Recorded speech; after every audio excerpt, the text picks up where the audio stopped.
Salam budaya, sahabatku.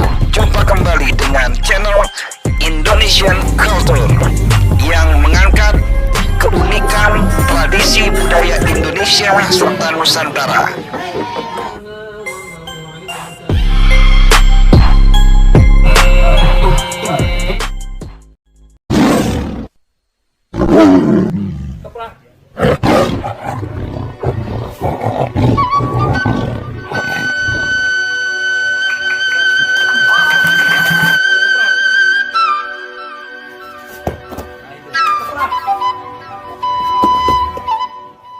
Kunci.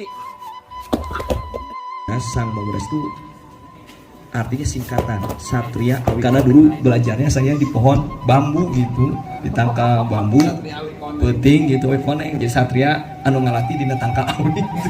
Berantem dengan harimau hitam, menang. Udah gitu datang harimau kuning. Harimau kuning menang. Kemudian keluarlah rajanya harimau warna putih.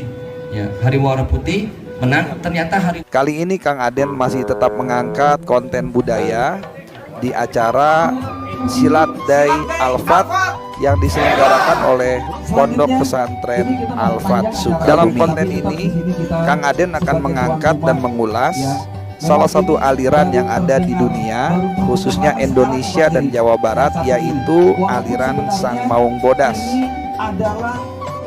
Seperti apakah gerangan aliran Sang Maung Bodas ini? Yuk ikuti, ada dua video. Yang pertama mengulas sejarah, yang kedua teknik-teknik ilmu Sang Maung Bodas itu sendiri. Tapi tentunya jangan lupa dukung dulu ya channelnya Kang Aden, kasih subscribe, lonceng ditekan, komentar-komentar yang positif, dan tentunya like-nya. Selamat Jadi menyaksikan. Sejarahnya itu kenapa saya buatkan Sang Maung Bodas. Sang Maung Bodas itu artinya singkatan Satria Awi Koneng. Sang itu ada Satria Sunda Sakti. Bisa diambil. Kenapa sih? Karena dulu belajarnya saya di pohon bambu gitu, ditangkal bambu, peting gitu, koneng. Jadi Satria anu ngalati dina tangkal awi. Gitu. Jadi sang disingkatnya sang gitu kan. Jadi sang naon, sang monyet, sang itu sang itu gelarnya. Tapi sang itu sebenarnya singkatnya Satria Awi Koneng Kapungkur. Kita nyebutnya aliran Satria Awi Koneng Maung Bodas. Karena ada banyak basic pelajarannya dari harimau jurusnya. Kita bicara dari jurus harimau. Nah, sejarahnya saya sampaikan terlebih dahulu. Sejarahnya itu adalah Prabu Siliwangi, sebelum bernama Prabu Siliwangi, bernama Raden Pamanarasa. Raden Pamanarasa ini anak raja di Prabu Anggararang. Seperti biasa anak raja disuruh sekolah kuliah. Cuma kuliah zaman dahulu kala nggak ke kampus, kuliah zaman dahulu kala merantau. Yaitu keluar dari komplek kerajaan mencari ilmu.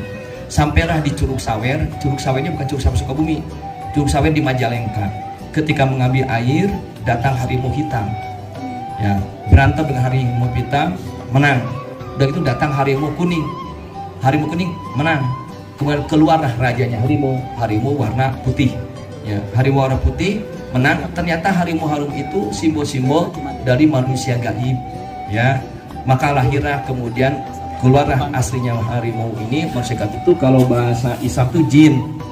Ya, yang menyamar jadi harimau hitam, harimau putih, harimau kuning, dan harimau putih. Dari situ kemudian tunduk ke Raden Pamanarasa, lalu belajarlah ilmu jurus-jurus harimau hitam yang disimbolkan oleh kujang hitam, menyembuhkan kuat. Harimau kuning disimbolkan oleh kujang kuning yang artinya sejahtera. Harimau putih disimbolkan oleh kujang putih yang bernama suci. Sehingga kemudian kujang itu cuma ada 3 warna, tidak ada kujang ini warna merah, nggak ada warna ungu apa pink. Kujang itu hanya 3 warna, hitam, kuning, dan putih. Hitam itu kuat, kuning itu sejahtera, makmur, sejahtera, kemudian putih itu suci dan bersih. Sehingga kemudian ilmu daripada Sang Maung Bodas itu hanya 3. Tadi saya terima kasih tahu, jadi gampang mudah ya diajar Wadharma ini. Ki Dharma itu mudah, benar gampang benar ya. Jadi makanya banyak orang yang mau belajar tidak ada mudahnya. Di Sang Maung Bodas itu ada 3 jurusnya itu sebetulnya semuanya filosofinya. Yang pertama filosofi jurusnya itu satu adalah diingatkan. Ya, diingatkan. Namanya keprak. Keprak itu diingatkan. Dikeprak sadarkan jelema anu menyadarkan orang yang jahat. Keprak itu diingatkan, keprak diingatkan. Kemudian yang kedua disadarkan itu ada dibalikin, ya, diingatkan, disadarkan, dikeprak, dibalikin, dikunci itu dikuatkan. Jadi jurus harimau itu cuma 3, dikeprak, dibalikin, dikunci. Orang jahat mukul, keprak. Orang dolim, ingatkan, kamu jangan begitu ya, keprak gitu kan. Udah begitu disadarkan tuh dibalikin hatinya, diputar, dibalikin. Sudah dibalikin, kemudian dikunci, dikuatkan. Jadi diingatkan, disadarkan, dikunci, diingatkan, disadarkan, dikuatkan, diingatkan supaya benar, disadarkan, dibalikan kembali kepada yang benar, dikunci supaya berperilaku baik selamanya. Nah, maka muncullah gerakannya yang dari Prabu Siliwangi belajar kepada Maung Harimau Putih itu, lalu diajarkan oleh Prabu Siliwangi kepada anaknya yang bernama, yang disebut dengan Pangeran Wala Sungsang atau Pangeran Cakrabuana Ki Kuwu. Kemudian diajarkan juga ke putrinya bernama Nyi Rara Santang.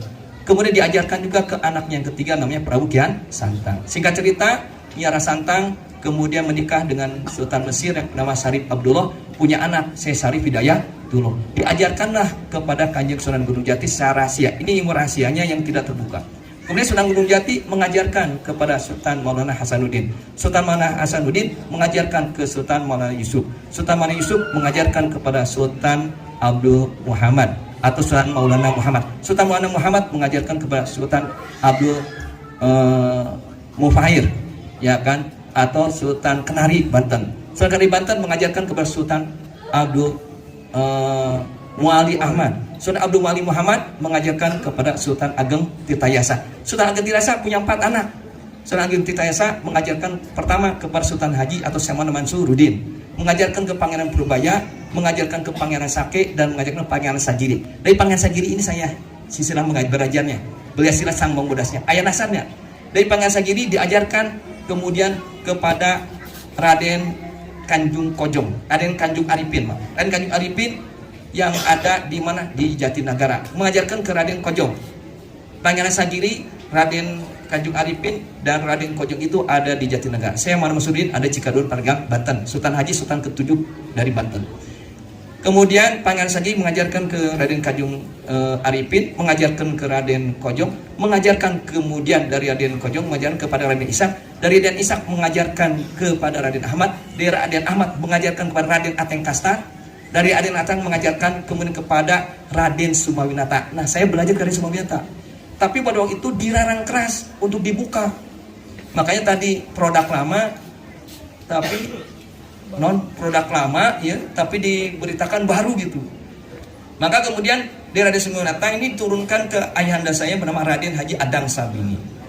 Keluarga saya ini punya silsilah, kalau anak laki-laki diberi gelar Adang, tapi yang pertama, hanya pertama aja, Adang gitu ya. Kalau anak yang bawahnya kebagian gelar, teman saya nggak kebagian gelar karena saya anak bungsu. Anak pertama saya Adang Sutisna, itu gelarnya Adang gitu. Bapak saya Adang Sabini gitu. Anak laki-laki pasti pakai Adang. Nah, kemudian dari ayah Adang Sabini saya beli jurus yang tadi, ya. Dan kemudian semuanya tidak pernah, nggak ada paguronnya, sama sekali nggak ada paguron. Dan dilarang keras untuk diberitakan. Jadi ini murni milik keluarga. Ya, jadi milik keluarga belum pernah. Saya belum pernah mengajarkan ini. Kemudian saya malah belajar. Saya belajar ke Kateda. Ya, saya murni pelatih Kateda dulu, PSTD. Kemudian saya belajar Hikmatul Iman. Saya belajar GB Sanalika. Bahkan saya belajar karate BKC. Saya belajar BKC. Jadi saya juga belajar itu semua. Ya kan? Tapi kesini kan mengembangkan seni budaya. Maka balik lagi aja ke paguron asal keluarga. Ya. Nah, setelah saya mendidik ini, kemudian mendapatkan warisan dari keluarga, termasuk benda-benda zaman Pajajaran, maka saya bikin museum. Dan kitabnya ada, ya, kitabnya tentang silat Sang Mongbodas ini, Arena Mongbodas. Tapi Sang Mongbodas saya yang buat. Asal usulnya tidak ada, gak ada nama paguron. Saya juga bingung paguron apa, nggak ada aja. Ya. Nah, kemudian saya ambil saja dari jurus harimau. Jurus harimau itu kemudian ada 3. Yang pertama dikeprak, dibalikin, dikunci. Dikeprak itu diingatkan, dibalikin itu berarti disadarkan, dikunci ini dikuatkan keyakinan. Ya. Maka kemudian kami mengajarkan ke para santri disebut Pancasilat. Tadi saya terima kasih dapat hasanah baru Penca itu patokan anu nolak karena cilaka. Kalau di sini penca itu dikata panca. Panca itu 5. 5 itu ada sholat 5 waktu.